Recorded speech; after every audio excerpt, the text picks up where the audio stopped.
16 juin 2023, c'est la journée mondiale, journée internationale plutôt, de l'enfant africain. Thierry Kassongo, bonjour. Bonjour, monsieur. Vous êtes ambassadeur pour les droits des enfants, je crois que c'est comme ça. Ambassadeur pour les droits des enfants. Bienvenue. Merci beaucoup. C'est à moi de vous remercier pour l'invitation également, l'élégance que vous avez toujours pour le bien-être de l'enfant congolais. Ouais. L'enfant, c'est l'avenir, non? Tous oui, ceux qui ont enfants. La meilleure ou la mine d'or pour la République, l'Afrique et le monde, c'est d'abord les enfants. Lorsque les enfants sont bien préparés, le monde avance. Très bien. Alors, aujourd'hui, cette journée a été instituée il y a quelques années. Hein. Le pays a signé des chartes, mais est-ce qu'il y a des avancées chez nous? On parle droit des enfants, on parle de leur dignité. Est-ce qu'il y a des avancées en RDC par rapport à cette question? Bon, je vais présenter d'une manière un peu sombre, mais ça sera éclairé. Merci pour la question, c'est une question pertinente. Parler des avancées, on peut dire oui. Parce que déjà en 2009, l'ancien président de la République avait déjà promulgué la loi portant protection de l'enfant. Et la RDC, depuis 1999, avait déjà ratifié la Convention relative aux droits de l'enfant. Et le pays a une constitution. Et nous avons également le Code de la famille. Tous ces instruments prouvent qu'il y a une volonté manifeste des gouvernants. Mais les textes, on en a beaucoup, hein, cher Kassongo Thierry. Les textes, ce pays est très riche en textes. Oui, c'est pourquoi je disais, je vais répondre. Il y a des textes. Je vais répondre d'une manière sombre. Pour moi, c'est encore une façon, sur le plan théorique, il y a des textes, les lois ont été votées, oui. Mais est-ce qu'il y a des avancées? Oui, c'est déjà donc, ça signifie avancer parce qu'il y a des lois. Ce sont les lois qui protègent. Et lorsqu'il n'y a pas de loi, on vit comme dans des jungles. Dans la jungle. Voilà. Et étant donné que ces lois sont aussi sapées, ça ne va pas, non? Étant donné que nous avons maintenant des instruments, nous disons ceci. Il y a quand même la bonne volonté des gouvernants. Et quand je parle de gouvernants, je vois les gestionnaires de la République, l'État. Et si nous prenons d'une manière un peu cavalière, on prend la question des enfants dans les mines. Nous trouvons qu'il y a, juste pour le Kasaï, le Grand Kasaï, il y a plus de 30 000 d'enfants dans le carré minier. Bakwachimuna, Katekelaï, Luamwela, même Polygone de la Miba, Kasaï, Kananga, partout là on trouve les enfants qui sont dans les mines pour chercher le diamant. Si nous prenons l'espace Lualaba et au Katanga, nous prenons déjà Kolwezi, nous prenons Likasi, Kambov, Kakanda et d'autres zones où on trouve plus de 20 000 enfants qui cherchent le cobalt. Et si nous allons dans l'Est, on trouve également les enfants qui sont à Ituri, au Tsuélé, Sud et Nord Kivu, qui cherchent le coltan. Alors, ça demande un peu de moyens. Il faut 3 500 000 $ pour faire partir les enfants et des mines et dans le marché. Qui a compté ces enfants, Thierry? Oui, il y a des structures qui travaillent avec le ministère des Affaires sociales. Il y a les éducateurs sociaux. Il y a également ceux qu'on appelle les référents. Comme moi, j'ai travaillé comme référent au Bureau international catholique de l'enfance, où j'identifiais, je faisais les tracings familiales, les traces de la famille. J'ai documenté sur l'enfant. Je faisais l'histoire de la famille et de l'enfant pour démobiliser et désarmer les enfants et les réinsérer. Pour faire ce travail-là par enfant, pas pour les référents, juste pour l'enfant, les faire partir, ça demande 12 000 $. Parce qu'il faut, si l'enfant choisit une filière, par exemple la technique, par exemple menuiserie, il faut payer du matériel pour lui, il faut l'habiller, il faut le nourrir.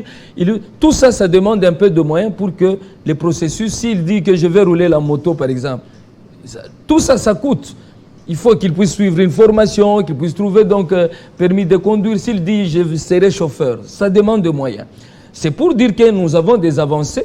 Et déjà avec la gratuité de l'éducation imprimée par le chef de l'État, nous avons constaté que dans le dernier rapport publié par l'UNICEF et le Save the Children, et l'UNESCO et la MONUSCO, il y a déjà un bon nombre d'enfants qui ont quitté les carrés miniers et qui sont rentrés en famille et qui étudient. Et donc ça, nous saluons, mais nous voulons que l'on puisse encore multiplier des actions pour que les enfants reviennent, les enfants travaillent, parce que vous-même, vous êtes latiniste, non scola sed vitae discimus. On n'étudie pas pour l'école, on étudie pour la vie. La mine, ce n'est pas une école. Les marchés, ce n'est pas une école. Quand nous allons seulement au marché Zando ici, vous avez visité, il y a plus de 15 000 enfants. Et dans les 15 000, on prend 8%, ce sont les filles. Quand on dit filles, filles qui portent des bébés, mais moins de 18 ans. Quand un enfant porte le bébé, elle-même, elle est enfant. Peut-être 16 ans, elle porte un bébé. Son mari, 14 ans ou 15 ans. Donc, une famille d'enfants, c'est de l'hécatombe. C'est dangereux pour la République. Mais qu'est-ce qu'on fait? Parce que c'est vrai, vous avez évoqué ici la gratuité de l'enseignement qui a contribué à ce que certains enfants puissent quitter notamment les mines pour aller à l'école. Ça, c'est bien beau. Mais est-ce qu'il y a d'autres efforts aux côtés de cette gratuité? Vous demandez 3 500 000 $, c'est ça, pour 50 000 enfants. Mais je crois que c'est encore trop peu. Il faut s'occuper de chaque enfant, soit dans la rue, soit dans les mines, soit au marché, parce que l'enfant ne doit pas être au marché, l'enfant doit être à l'école. C'est un processus. C'est un processus. Le gouvernement a débloqué combien? Est-ce que votre voix a été entendue? Oui, je continue à plaider pour que le Parlement vote un budget responsable, un budget qui peut permettre au ministère des Affaires sociales, Action humanitaire et Solidarité nationale d'avoir de moyens. Il y a également les ministères du genre, famille et enfants, qui a besoin de moyens. Il y a également le ministère de la communication, parce que l'enfant travaille également dans les secteurs de la communication. Tout ça, il faudrait que les gouvernants, l'État congolais, puissent appliquer les lois déjà votées. On ne peut pas prendre des lois et les déposer dans les tiroirs. Il faudrait que l'État puisse comprendre qu'aujourd'hui, on a besoin de ces enfants-là. L'avenir de notre pays dépend de ces enfants. Si les enfants sont mal préparés, le pays aura donc un avenir très sombre et les choses ne pourront pas marcher. C'est comme ça, vous constatez, aujourd'hui on nous parle, nous avons un parlement médiocre, ainsi de suite, parce qu'on fait du ramassis et on place les gens dans une structure et ces gens-là n'ont pas la méritocratie pour aider la République. C'est comme ça que nous travaillons pour renforcer d'abord les capacités des enfants, qu'on appelle enfants journalistes ou enfants reporters, ou les RECOP, ou les enfants parlementaires. Nous les formons en droit de l'enfant, parce que pour mieux défendre vos droits, il faut les connaître. Nous les formons en santé de l'adolescent, parce qu'un enfant doit connaître son corps pour éviter des fois des maladies sexuellement transmissibles, et parce qu'il y a des enfants qui sont exploités dans des parcelles par des grandes filles ou des grands garçons qui exploitent des petites filles dans des parcelles. Alors il faut former l'enfant pour qu'il soit mental, qu'il puisse savoir comment se protéger face à l'harcèlement dans la parcelle, que ce soit à l'école, et comment gérer même son corps, comment gérer des grossesses précoces. Tout ça, il faut former. Nous formons également les enfants en compétences en vie courante. Comment se comporter dans la vie active. Vous êtes dans un milieu, comment vous devez vous comporter. On enseigne aux enfants le leadership chez les enfants. Vous êtes à l'église, le pasteur dit j'ai besoin d'un enfant. Le pasteur n'a pas dit j'ai besoin d'un garçon ou d'une fille. Il dit j'ai besoin d'un enfant. Et tu vas voir tout le monde rester dans le banc. Tous les enfants ont peur de passer. Il faut dire aux enfants, il faut prendre, donc être courageux, passer. Peut-être le pasteur va dire prenez les paniers ici, comptez l'argent, on compte, c'est 1 000 $, comptez en francs, c'est 3 millions de francs. On dit je te donne, va payer les Minerval, tu as la foi. Où vous êtes à l'église, le pasteur dit j'ai besoin de... Bon, ça c'est rarissime, c'est vrai, Ouais. vous faites des rêves. Voilà. Non, ce ne sont pas des rêves.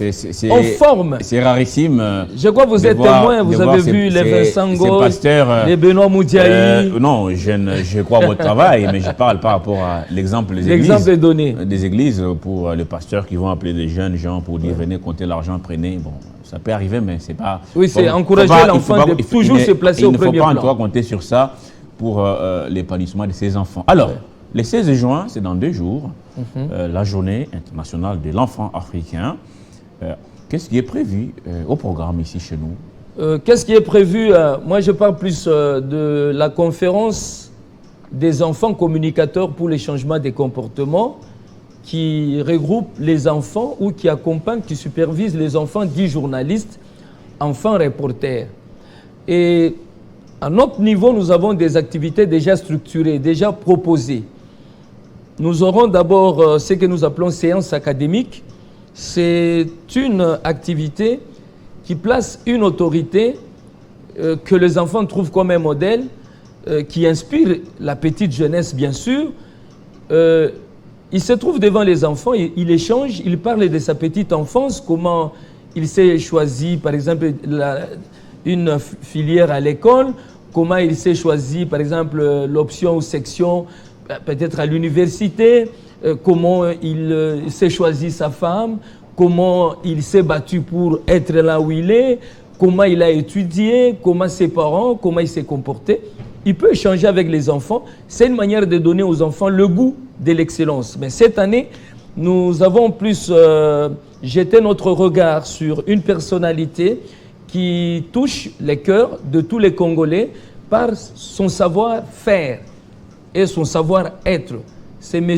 Jules Alinguete, qui est le chef des services de l'IGF. Pour apprendre comment faire aussi de la laboratoire financière aux enfants ou Non, il parlera d'abord aux enfants la mission de l'IGF, le rôle, mais également, nous allons plus échanger sur la campagne que les enfants vont lancer au mois de novembre. C'est la campagne de lutte contre la corruption dans les écoles. Vous savez, dans le temps, vous avez fait l'école catholique, je pense. Donc, quand vous êtes à l'école, pour une punition, on disait à l'enfant, va écrire 20 000 fois, je ne parlerai plus en lingala, je ne parlerai plus en chiluba ou en swahili à l'école. Une punition. Et l'enfant va faire 2 jours en train de remplir. Mais aujourd'hui, à la place de cette manière d'agir, on demande aux enfants d'amener 5 000, 10 000, même 10 $. Un enfant qui a bavardé dans la classe, au lieu de les punir, va nettoyer les toilettes ou va ramasser tout le papier dans la cour. On demande à cet enfant... les fuites d'eau comme ça se faisait à l'époque. Par exemple, on demande à cet enfant d'amener le balai. Et le professeur traduit cela. Il dit, le balai, c'est 10 000 francs. Et l'enfant amène... Donc, c'est une corruption à peine voilée. Les antivaleurs. Il faut combattre ça.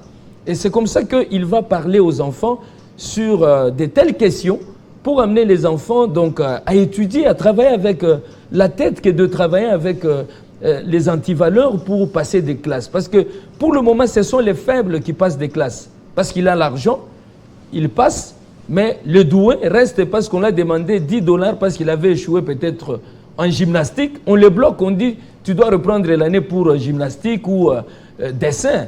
Non, il faudrait quand même qu'on puisse respecter les valeurs, surtout au sein des écoles. L'école, c'est le temple du savoir. Et tant que temple du savoir, il faut qu'on puisse former les enfants. Et en deuxième étape, les enfants seront le 28. Là, ça sera la première activité, c'est pour le 22 à l'IGF. Mais la deuxième activité, ça sera à l'Assemblée nationale avec le président de l'Assemblée qui va parler aux enfants sur une autre campagne que les enfants vont mener l'année prochaine sur l'enregistrement de l'enfant dès naissance à l'état civil et c'est gratuit. Et la plupart des parents, quand vous mettez au monde et maman à la maternité, on lui donne un petit billet de sortie. Et la maman pense que c'est fini.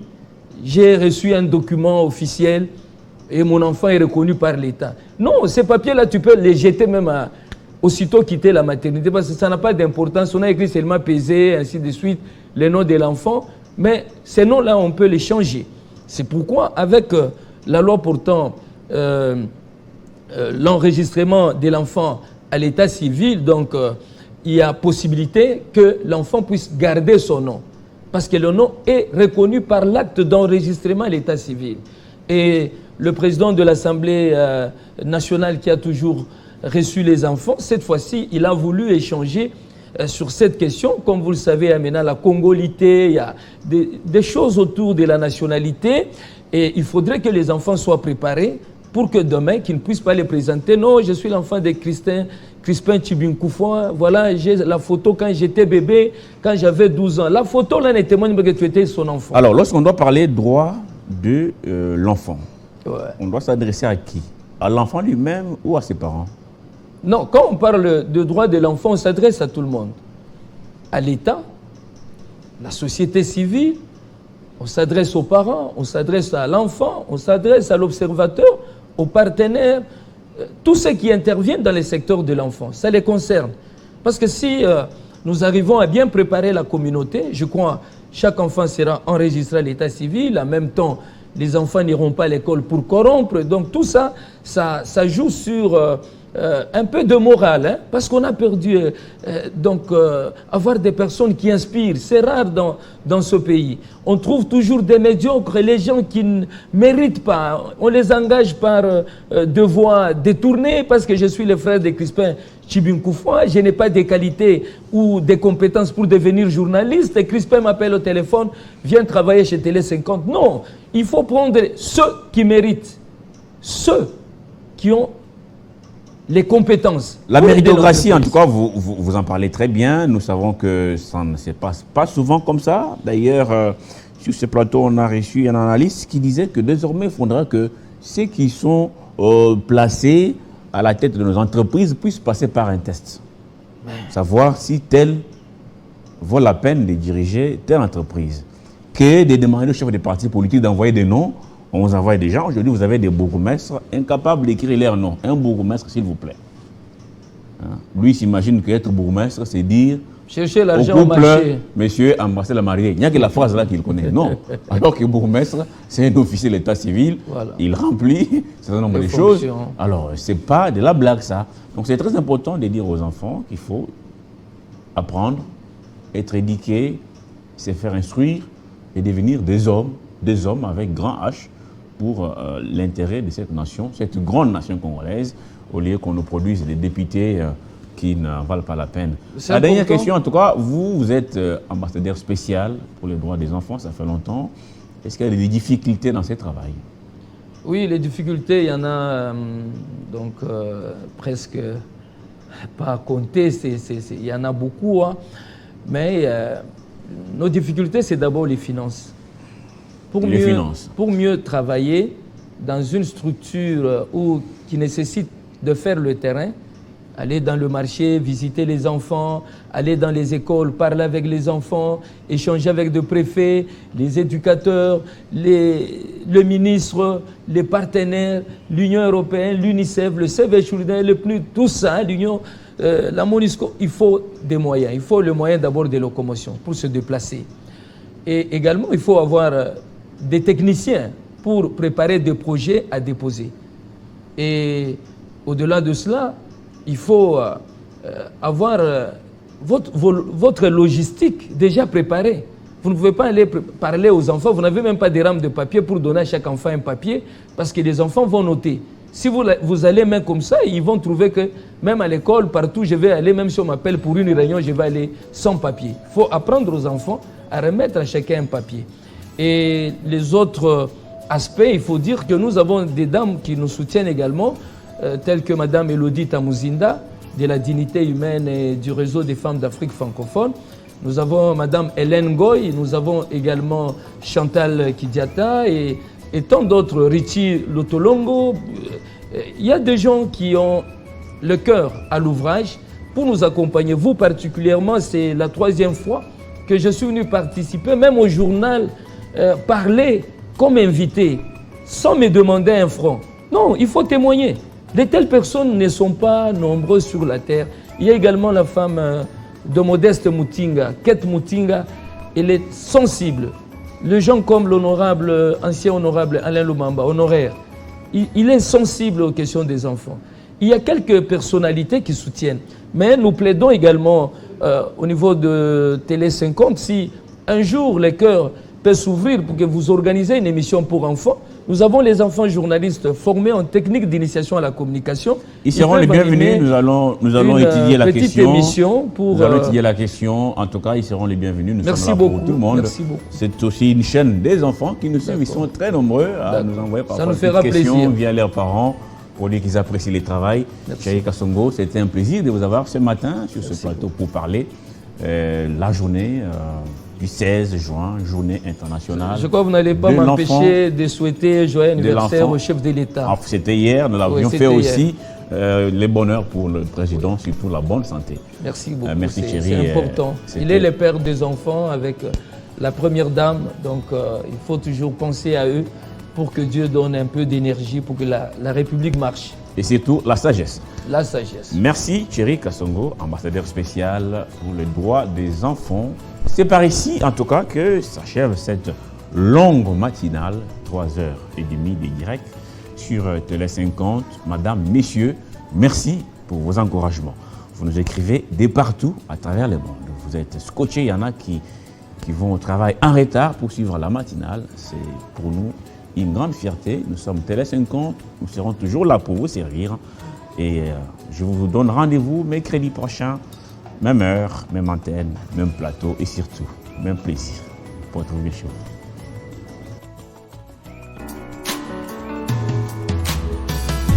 Aujourd'hui c'est ton jour, happy birthday. Tout le monde à la maison, happy birthday. Avec moi nous fêtons, happy birthday. C'est maintenant ton moment, happy birthday. Aujourd'hui c'est ton jour, happy birthday.